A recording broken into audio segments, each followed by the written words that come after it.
es un orgullo para nosotros, para mí, para vosotros, y un honor poder participar y poder colaborar con la Asociación Española contra el Cáncer y poder hacer que personas como el doctor Parra pues investiguen y vayan trabajando para poder ir poco a poco minando esa enfermedad. Y le dejo ya...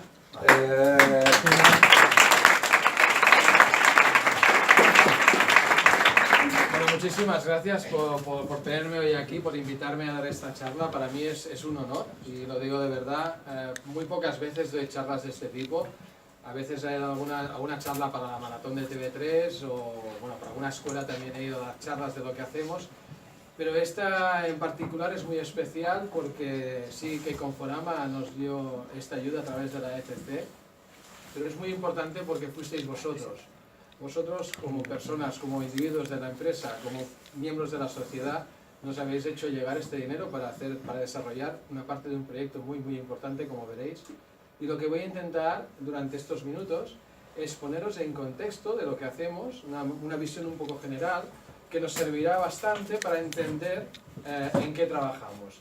Y nos servirá también para un poco que veáis lo que hemos hecho, lo que estamos haciendo con el dinero que nos habéis dado. Pues el glioblastoma es el tumor cerebral más agresivo que existe. Podemos dividir los tumores cerebrales en grado 1, grado 2, grado 3, grado 4. Glioblastoma se trataría de grado 4. Entonces es un tumor muy agresivo. Agresivo quiere decir que en 6 meses, un año mata al paciente. Y no hay cura. Y también agresivo quiere decir que no hay una terapia que funcione. Y es bastante frustrante porque en los últimos 10 años lo único que hemos conseguido es alargar la esperanza de vida de 3 meses al paciente. Eso quiere decir que hemos fracasado investigando la cura del glioblastoma. ¿Por qué hemos fracasado? Bueno, en parte están los recursos. Es cierto que con más recursos hubiéramos podido avanzar un poquito más. Pero también cabe la posibilidad que sea la estrategia que estamos siguiendo o que hemos seguido. De manera que cuando tú tienes un problema y no puedes resolverlo, e insistes día tras día y ves que no consigues una mejora sustancial, tienes que cambiar de planteamiento. De lo que voy a hablar hoy es de un nuevo enfoque que vamos a utilizar para intentar mejorar esa terapia en pacientes que no está funcionando. Entonces, el origen de todo es la célula cigoto, la célula embrionaria, de donde se origina la vida. En esta fotografía podéis ver como una célula da origen a estas dos preciosidades, que son mis hijas, que hoy aquí también conmigo. Entonces, claro, ¿por qué se produce esto? ¿Cómo puede ser que una célula pueda dar lugar a un organismo lleno de tantos millones y millones de células? Bueno, las células lo que reciben son estímulos exteriores. Voy a intentar hacer paralelismos con nosotros mismos, con la ecología, para que sea más fácil entender lo que estamos haciendo. Las células reciben estímulos exteriores y esos estímulos son los que la conducen a sobrevivir o a dividirse o a diferenciarse. Diferenciarse significa que una célula, por ejemplo, que no tiene una función determinada o que es pluripotencial, se llama, se especializa en algo. O sea, nosotros tenemos las células embrionarias, que todos conocéis por la televisión, las revistas y tal, que no son más que células que no están diferenciadas en ningún tipo de tejido. Entonces, ¿qué pasa? Que cuando son necesarias, estas células se pueden dividir y pueden diferenciarse a una célula específica que hace una función más especializada en el organismo. Bueno, este sería el proceso de diferenciación. Y luego también hay una parte importante, que es que cuando la célula no recibe ningún estímulo, se muere. La célula también tiene mecanismos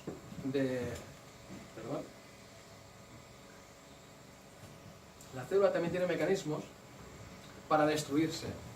¿Por qué sirve? Bueno, porque es muy raro que una célula no reciba ningún estímulo. Si no recibe ningún estímulo es que algo está fallando. Y cuando algo está fallando quiere decir que puede ser algo peligroso para el organismo, para el ecosistema de donde forma parte. De manera que la evolución ha hecho que las células que no reciben, que no sienten nada, se mueran. Esto es esencial en cáncer también. Entonces, ¿cómo se comunican las células? Las células, como todo el mundo sabe, tienen el ADN, en los cromosomas, tienen la información genética. Podríamos imaginarnos esta información como un libro donde está compuesto por letras que forman palabras, frases, párrafos, capítulos y al final forman el libro. Pues el ADN de una célula sería el libro entero. Y este libro tiene unos capítulos y tiene unas frases, y estas frases podrían ser, por ejemplo, las proteínas. Aquí estos puntitos amarillos, rojos que podéis ver aquí, serían las proteínas que están codificadas en el ADN de cada célula. Estas proteínas pueden ser secretadas a la parte exterior de la célula y comunicarse con células vecinas, que serían estas de aquí, a través de estos, llamamos, receptores de membrana. Los receptores de membrana no serían más que como si fueran unas antenas que tiene la célula que le permiten saber qué está pasando ahí fuera. Entonces, cuando uno de unas proteínas secretadas por esta célula se une a un receptor de membrana, esto desencadena una respuesta en esta célula que hará que haga algo como dividirse, proliferar o crecer o cualquier función que sea. Entonces, ¿qué es lo que provoca el cáncer? Las mutaciones en el ADN son alteraciones en estas letras que forman los libros, que forman palabras. Hay veces que se forman una alteración, un error, y hacen que una palabra no se lea bien. A veces es prescindible, podemos entender una frase aunque una palabra no se lea bien, somos capaces de poder entender la frase. Pero en cambio hay veces que cuando se produce una mutación, o un error en una palabra, en un texto, no somos capaces de entender el texto porque es importantísima esa palabra, es una palabra crucial. Entonces los tumores se producen porque se producen mutaciones en estas palabras cruciales, en estos genes cruciales que están codificados en el ADN. También es cierto que los tumores también se pueden originar por cambios epigenéticos. Son cambios que no codifican, no afectan a la parte codificante del ADN, sino que afectan a la expresión de estas proteínas, a la expresión de estos genes. Hoy en día, creo que hace un par de semanas, ha sido noticia, ha salido en la prensa, que un hospital de Barcelona ha conseguido unos avances muy importantes en un tipo de tumor gracias a terapias epigenéticas, que serían este tipo de terapias que van dirigidas contra cambios no en el ADN, sino en la expresión de estos genes.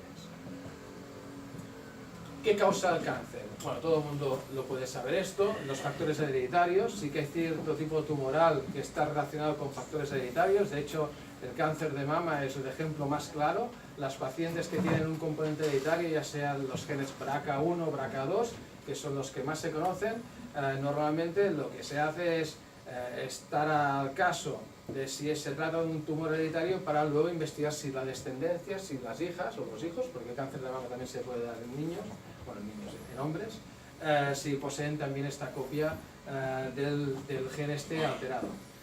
¿Por qué? Porque seguramente si tiene el gen alterado no quiere decir que vaya a tener el tumor, pero sí que tenemos que tener un ojo tenemos que controlar mucho más este paciente potencial de que no desarrolle a lo largo de su vida el tumor. De manera que las revisiones serán con más frecuencia, lo tendremos más controlado. Esta es la razón también por la cual, por ejemplo, Angelina Jolie se operó los pechos y se sacó los ovarios, porque tenía un tipo de mutación en su ADN que estaba relacionada con los tumores hereditarios. Y hoy en día es una práctica que se aconseja en algunas pacientes también de cáncer de mama. Luego existirían los factores ambientales, que como ya sabéis, pues la radiación o compuestos químicos nos pueden producir alteraciones en el ADN, el tabaco, el alcohol es evidente, luego también infecciones víricas, papiloma, hepatitis y la dieta. O sea, todas estas cosas todo el mundo las hace, pero todo el mundo hace que no las oye, ¿no? Es como decir, bueno, sé que el tabaco puede producir cáncer, pero fumo, el alcohol, bueno, no pasa nada si me tomo unas cuantas copichuelas de vez en cuando. A ver, todo con moderación está bien, pero claro, el tabaco es más difícil de controlar la moderación. Entonces hay cosas que se pueden evitar y otras que se tienen que evitar. Un concepto que también me gustaría explicaros, es un concepto básico para la biología del cáncer, que está relacionada con estos receptores, estas antenas de las células, los receptores celulares. Los receptores también se pueden llamar oncogenes, pero se llaman oncogenes cuando son receptores que controlan, por ejemplo, la división celular o el crecimiento de la célula. ¿Por qué? porque son tareas esenciales y son tareas que si están desreguladas, si no están bien reguladas, nos pueden traer problemas, como sería el caso de los tumores. Para ello existen otro tipo de proteínas que se llaman supresores tumorales. Cuando un receptor oncogen está muy activo, quiere decir alguna cosa está pasando, o bien se ha mutado, o bien se llama que está amplificado, dice que hay muchas más copias de ese receptor en la membrana de lo que debería haber, lo que haría que estas vías de señalización que me llevaran a la división y crecimiento estuvieran continuamente desreguladas, se activa un mecanismo de defensa de la célula que se llaman supresores tumorales. Los supresores tumorales, cuando se activan por un oncogen, lo que llevan es a la apoptosis y la muerte celular. La célula se defiende de la desregularización yéndose a suicidarse. Es una muerte celular programada. ¿Qué pasa en cáncer? Que muchas veces estos supresores tumorales están destruidos. ¿Por qué? Porque se ha producido una mutación en un supresor tumoral que hace que no pueda realizar la función que tiene que hacer, que es llevar la célula a la muerte. ¿Esto a qué nos conduce? Que este receptor oncogen que está hiperactivado lleva a una continua división, a un crecimiento, a un descontrol. Esto sería el origen de un tumor. Estos receptores de señal, aquí solo pongo esta diapo, son más complicados, ¿vale? Porque no solo se basan en 2 o 3 genes, sino que pueden ser mucho más complicados y muchísimo más lo pueden ser. O sea, esto sería un network, una red de receptores y sus componentes celulares de cómo regular una célula en un momento determinado, pero aunque parezca muy complejo, realmente es una simplificación de lo que pasa realmente. Por lo tanto, lo que nos está diciendo esto es que es muy difícil entender qué pasa a una célula si tiene alterado una de estas proteínas que están aquí. Es muy difícil predecir si yo altero una proteína de aquí, cómo va a afectar a esta proteína de aquí. O sea, no es difícil, es imposible hoy en día. Esto es un esquema de cómo evolucionaría un tumor. En este caso, pues podría ser un tumor de mama. Tendríamos un epitelio normal. Este epitelio se produce un adenoma, algún error que conduce a la proliferación un poco descontrolada. Esto sería un tumor benigno. Luego ya tendríamos un tumor que sería un tumor que llamamos carcinoma in situ, porque es un tumor que no se puede escapar de la membrana. Es un tumor, es una cosa mala, hay que sacarlo, pero como mínimo está encapsulado. Y bueno, a diferencia de otros tumores, por ejemplo en el caso de la mama, no es un órgano vital. O sea, si nosotros nos extirpan una mama, podemos continuar viviendo. En cambio, si tenemos un tumor en el cerebro, no nos puede extirpar el cerebro, porque moriríamos. Entonces, en el caso de la mama, hay carcinomas in situ, hay que sacarlo, pero están encapsulados. ¿Cuándo tenemos un problema? Por ejemplo, en mama. Cuando tenemos un carcinoma invasivo. Cuando ya se rompe la membrana basal esta de aquí que lo protege y ya empieza a invadir a los vasos sanguíneos y esto lleva al torrente circulatorio, afecta, por ejemplo, en este caso a pulmones y a hueso, al cerebro, que serían las dianas favoritas del cáncer de mama. Esto sería una imagen de una hematoxina eosina, que es lo que utilizan los patólogos para diagnosticar los tumores. Aquí vemos lo mismo que hemos visto antes en un diagrama, el epitelio normal. Aquí ya vemos el adenoma que está formado. Esto ya sería una neoplasia, y esto ya la neoplasia o carcinoma ya cuando está invadiendo, que ha afectado a la parte basal. ¿Vale? Entonces el objetivo lo que queremos hoy en día es intentar tratar a cada paciente, a cada tumor de una manera personalizada. Queremos customizar el tratamiento para cada caso. ¿Por qué? Porque sabemos que cada paciente, cada tumor es distinto. ¿Por qué? Bueno, hay algunas complicaciones adicionales a lo que os he comentado. Es que cuando yo os he hablado de alteraciones que podían provocar el cáncer, siempre os he hablado de una alteración. Si las células de un tumor fueran todas iguales, no tendríamos ningún problema. Encontraríamos su punto débil, la atacaríamos y la destruiríamos. El problema de los tumores es que están compuestos por distintos clones, están formados por una amplia variedad de mutaciones distintas, células que son distintas entre ellas y que cada una tiene mutaciones distintas. ¿Esto qué consecuencias tiene? A priori no pasa nada. Las células, tenemos un problema, son células que proliferan, tenemos un tumor igual, es difícil, es una situación comprometida, hay que eliminarlo como sea. Pero sí que tiene un problema a medio plazo, y es que cuando nosotros tratamos este tumor, que es heterogéneo, que tiene distintas poblaciones celulares, no todas las células responden a la terapia. O sea, encontramos células que son resistentes a la terapia. ¿Por qué? Porque estas células contienen mutaciones que la hacen resistente a la terapia, que las otras no la tienen. De manera que esto es una cosa muy frecuente de encontrarte que un paciente, un tumor, responde a una terapia durante un tiempo y al cabo de un tiempo se produce el tumor secundario o recidiva. O sea, supongo que sabéis que cuando un paciente tiene un cáncer, esperamos 5 o 10 años para decir que está libre de la enfermedad, porque durante este tiempo puede volver a recidivar, puede aparecer un tumor secundario. Este tumor secundario no sería nada más que estas células que son capaces de resistir porque contienen estas mutaciones que han aguantado este tiempo y luego a través de algún estímulo se han reactivado y han formado el tumor secundario. Vale, esto sería un ejemplo, un diagrama de lo que nos encontraríamos. Por ejemplo, esto podría ser un glioblastoma. En el glioblastoma tendríamos distintas poblaciones de células tumorales. Aplicaríamos una cirugía, es la efectividad máxima en glioblastoma, en el tumor cerebral este tan agresivo. Lo que conseguiremos más efectividad es con la cirugía, una buena cirugía para sacar lo máximo que podamos del tumor, aunque desafortunadamente no es posible sacarlo todo, porque el tumor no está delimitado de una forma perfecta que cuando entra Fran Martínez, el neurocirujano, lo ve, lo quita, lo saca y ya está. No. Las células tumorales también se infiltran en áreas colindantes al tumor y aunque saques la región tumoral más importante, siempre quedan celulitas tumorales alrededor, que serían estas que quedan aquí, en este esquema de aquí. ¿Qué pasa? Que estas celulitas pueden ser resistentes a la quimioterapia, pueden ser resistentes a la radioterapia, que son los tratamientos que se dan hoy en día en glioblastoma y que a la larga, con el tiempo, darán lugar a un nuevo tumor con unas características distintas al tumor que teníamos originariamente. Este esquema de aquí es importante para explicaros en qué va a contribuir vuestra parte o el dinero que nos habéis dado para este proyecto. Esto sería un modelo real de un paciente.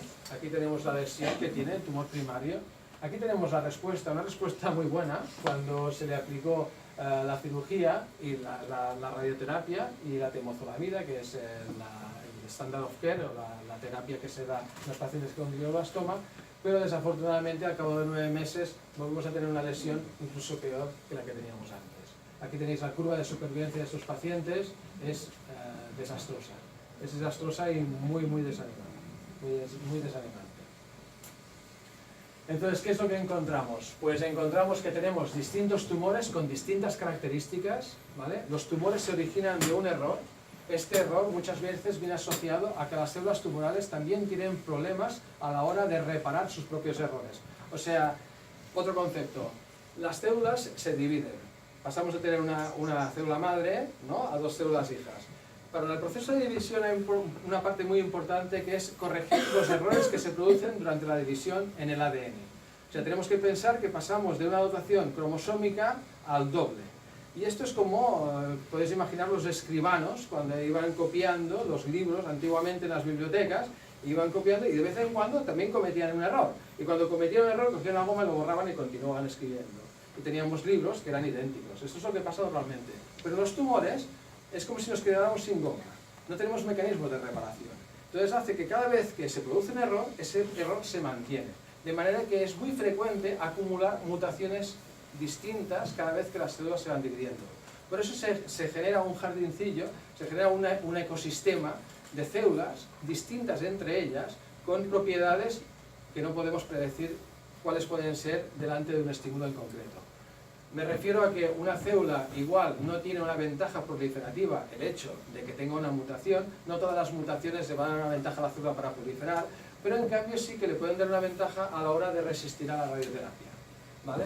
Entonces lo que encontramos en el caso del glioblastoma sería este esquema. Lo que vemos son tumores distintos y que ellos tienen componentes distintos. Los colores vendrían a ser tipos de mutaciones. Aquí hemos puesto muy pocas mutaciones, pero ya veis que hay mutaciones de color amarillo, rosas y azules. Para tener una idea, un glioblastoma puede tener del orden de 800 mutaciones por célula. No 3, ni 4. Son muchísimas. ¿Vale? Entonces tenemos casos muy distintos. ¿Qué pasa? Que cuando nosotros aplicamos la cirugía, la radioterapia y la temozolomida, en el caso del glioblastoma es el tratamiento a seguir, nos aparecen al cabo del tiempo los tumores secundarios. Y estos tumores secundarios, como hemos dicho antes, eran distintos a los primarios. Pero, ¿qué información nos dan los tumores secundarios?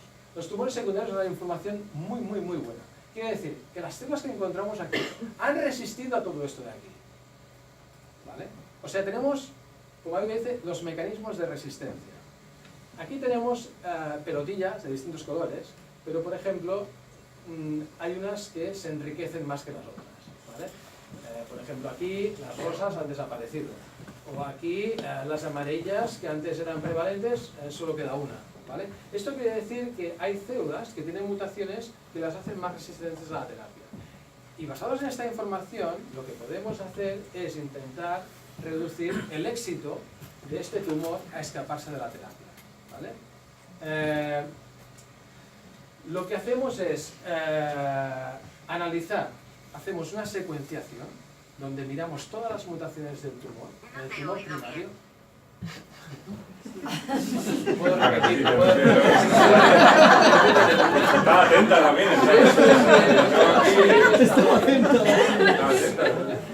Pues lo que estamos haciendo y lo que haremos con el dinero que nos habéis dado en este proyecto, vamos a secuenciar los tumores primarios de 10 pacientes, ¿vale? Y luego miraremos y secuenciaremos los 10 tumores secundarios de esos pacientes. Estos pacientes son pacientes que van a morir, pero son pacientes que nos van a dar una información crucial para saber qué mecanismos de resistencia tienen estos tumores para escapar de todo esto. ¿Vale? Entonces, ¿cómo lo hacemos esto? Pues disponemos de plataformas de secuenciación muy potentes que nos permiten dar un listado de todas las mutaciones que aparecen. Entonces tenemos un listado de mutaciones del tumor primario, un listado de mutaciones del tumor secundario, las cruzamos y seleccionamos aquellas que están enriquecidas en el tumor secundario. ¿Por qué lo hacemos esto? Bueno, como he dicho antes, estas mutaciones que estaban aquí, por ejemplo, la pelotilla roja, ¿vale? Que era una sola célula, ¿vale? Aquí aparecen más representadas. Aquí cuando hacemos una secuenciación detectamos la célula roja, ¿vale? La mutación esta roja, que es mayoritaria. En cambio, cuando hicimos la secuenciación en el paciente la primera secuenciación del tumor, no detectamos esta. ¿Por qué? Porque también tenemos unos límites de detección. No se puede detectar todo. Detectamos lo que es más frecuente. De manera que tener esta información nos permitirá ir directamente contra las pelotitas rojas en el tumor primario. Ahora, si yo supiera que este paciente tiene esta mutación, si lo hubiera sabido, cuando secuencié el tumor primario hubiera sido capaz de detectarla. ¿Por qué? Porque los métodos de detección son mucho más sensibles cuando sé lo que voy a buscar que cuando estoy buscando al azar lo que hay. ¿Vale? Entonces lo que nos sirve es de detectar estos mecanismos, estas mutaciones que se enriquecen a lo largo de la terapia. En este caso, una proteína que se llama NF1 o NF1, que es un mecanismo de radioresistencia en tumores cerebrales. Una cosa también que estamos haciendo, que es muy importante, son los modelos en animales. Lo que hacemos en el laboratorio es obtenemos la muestra del paciente. Esta muestra del paciente la cultivamos, la pasamos un momento in vitro por placa, la secuenciamos, guardamos una parte en nitrógeno líquido para tener siempre tenemos un backup de todo, y luego la insertamos en ratones. Las insertamos en la cabeza de los ratones en la posición donde se encuentra la enfermedad en humanos. ¿Por qué? Porque utilizaremos estos ratones, ya lo sé que puede ser, es bastante duro y algunas personas pues tendrán inconvenientes éticos en todo esto, pero es lo que hay. Utilizamos estos ratones como si fueran... es lo que hay, o sea, no hay otra... O sea, si pudiéramos aplicar otro tipo de estrategia para entender el mecanismo, lo haríamos, porque es una de las cosas que hacemos los científicos, es intentar no utilizar animales en nuestros laboratorios, porque no es ético. Entonces lo que hacemos es utilizar estos ratones como si fueran modelos avatar. ¿Vale? O sea, el paciente, cogemos al paciente, el tumor del paciente, lo metemos en el ratón y el ratón reproducirá la enfermedad exacta que tiene el paciente. Aquí tenéis la muestra del paciente, distintos marcadores celulares y veis que aquí en el ratón se reproduce. Eso quiere decir que ahora ya no vamos a jugar con el paciente, sino que vamos a jugar con el ratón. Vamos a estudiar qué terapia le va mejor al ratón. Sí, podemos curar el ratón, pero no queremos curar el ratón. En verdad lo que queremos es curar al paciente. ¿Vale? Entonces, hoy en día, evidentemente, hay otros mecanismos para estudiar terapias, pero al final tenemos que pasar por el modelo animal, porque nadie se le atrevería nadie se debería dar una terapia a un paciente sin que haya pasado por un modelo animal. Sería completamente injusto. Entonces, básicamente lo que hacemos es esto, seleccionamos el tumor del paciente, lo irradiamos, le damos la terapia que deseamos y estudiamos qué mecanismos de resistencia nos ha ofrecido este tumor. De manera que si yo sé qué mecanismos de resistencia va a tener, voy a poder diseñar una terapia que la pueda administrar en el tumor primario y se la puedo dar al paciente y ya no resistirá la terapia, ese tumor. ¿Por qué? Porque nos habremos cargado los mecanismos de resistencia del tumor a la terapia. ¿Sí? Entonces, bueno, esto es en lo que estamos trabajando y esta es la parte que vosotros habéis contribuido y que estamos todos dentro del mismo barco. O sea que, en cierta manera, cuando nosotros estamos pipeteando o estoy pipeteando, vosotros también estáis conmigo. Y en cierta manera, pues os digo que si tenéis algún feedback, si tenéis alguna pregunta, tenéis alguna duda o lo que sea, o sea, ahora mismo somos el mismo equipo. Es el momento de que podéis hablar conmigo o escribirme y yo estaré encantado de deciros lo que estamos haciendo, ¿vale? Entonces, bien, en resumen, el objetivo de la ayuda con Forama es esto, la secuenciación de 10 tumores primarios de pacientes y sus 10 recidivas. Esto nos permitirá conocer mejor las características genéticas de los tumores primarios y secundarios, relacionarlo también con el pronóstico que pueden tener. En el caso de glioblastoma, el pronóstico es extremadamente grave. Encontrar los mecanismos de resistencia, establecer la base de estudio de estas mutaciones in vivo e in vitro también, no solo utilizamos animales, también hacemos nuestros estudios in vitro, y ahora estamos desarrollando una tecnología muy chula, que se trata de que somos capaces de alterar la mutación en concreto que queramos. Tenemos una metodología que se llama CRISPR, que ha sido considerada de los mejores avances tecnológicos en ciencia el año pasado, y lo que permite es revertir cualquier mutación deseada y solo tocar eso. O sea, si tenemos 900 mutaciones en un tumor, en una célula tumoral, nosotros podemos escoger una de estas mutaciones y revertirla, y convertirla en no mutación. Me diréis, ¿y para qué sirve esto?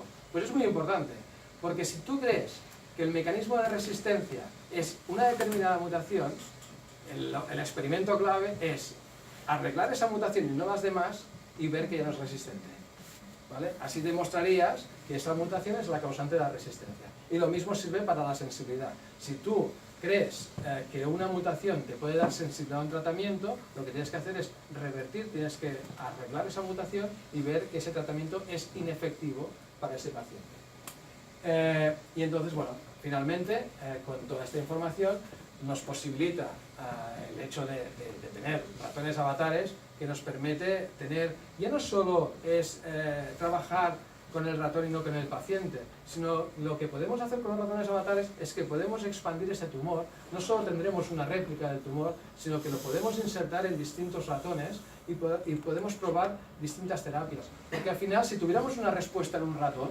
esto no significaría nada. Estadísticamente necesitamos una N. Eso quiere decir que necesitamos clones, necesitamos el mismo tumor varias veces y ver que tenemos un resultado positivo o negativo. Si no, la ciencia no sirve de nada. La ciencia nos exige esto. Esto nos lo permiten hacer este tipo de aproximaciones con el tema de los ratones avatares. Y básicamente con esto ya me quería despedir aquí el día de la noche, que fue una gala muy especial este año pasado. No este año, fue en enero de este año.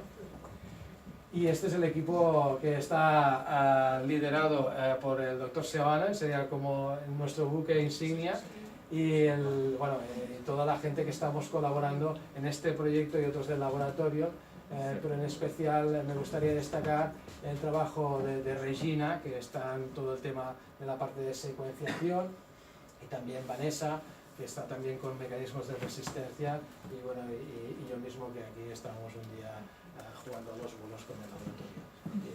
Y básicamente ya está.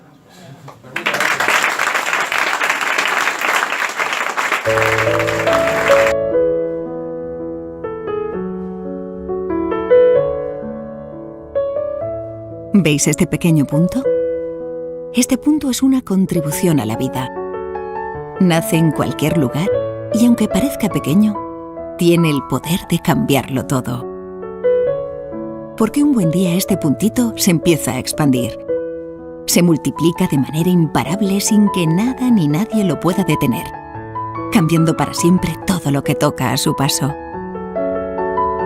Y pronto empiezan a aparecer los primeros signos de su propagación.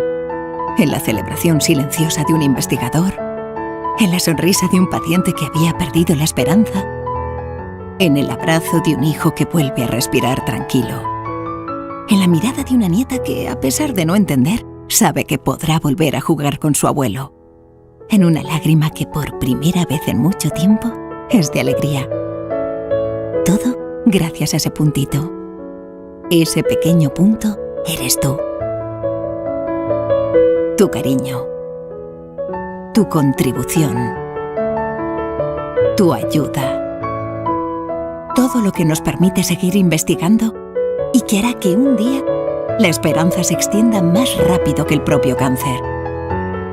Que consigamos más ilusión, más buenas noticias, más alegrías y más vida.